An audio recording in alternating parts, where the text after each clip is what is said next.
جلوبەرگ فەزلی خوای پەروەردگارە جوانی مرۆڤ لە جدەکانیدا لە بەرگ و پۆشاکیدایە ئەمە دیاری خۆڵاتی خوایە بە تایبەتی لە کوردیا ڕەسەنەتەوایەتەکەی خۆمان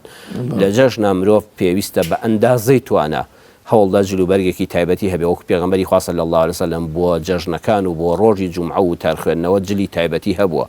یعنی ساڵانی پێشوو ئێمە بیرمان دێ باو باپیرانیشمان بۆیان گێڕاوینەوە خەڵک جاری وا هەبوو ساڵی یەک جار جلی کردو یان دوو جار لە جەژنەکانەوە تێت ئێمە جلی جەژنە بەردەوام جلی جەژن گرنگی تایبەتی لە لای گەلی موسڵمانی کوردی ئێمە پێدراوە بە تایبەتی هەوڵ بدەین گەنجەکان و لاوەکانی ئێمە کە زۆربەی کات بەهۆی دەوام و یان کارەکانی ڕۆژانیان و پانتۆڵ دە پێ دەکەن چاکەت و پانتۆڵ دە پێ دەکەن لەبەر دەکەن ئەمە کارێکی ناشەرعی نییە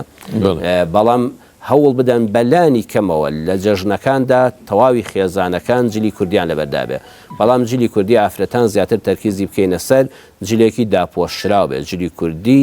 ئەو دابوو دەستورەی دایە گەورەکە و دایەکانی ئێمە لەبەریان کردووە نەکجی لە کوردی شێواوەکە کە وەکو هیچی لەبەردانەبێ وایە پێستەکەی بە دەرەوە بێ قژی بەردابێتەوە لەسکی بەسەرەوە نەبێ ئافرەتانی ئێمە بەعام ئەلحەمدوللا هەمووی بە ڕۆژوو بوون دەبێ وریابن شەیطان لەم ڕۆژەدا کە ڕۆژی شکرانە بژێری خوای پەروەردگارە بە جلوبەرگی ناشەرعیەکان لیان تێک نەداتەوە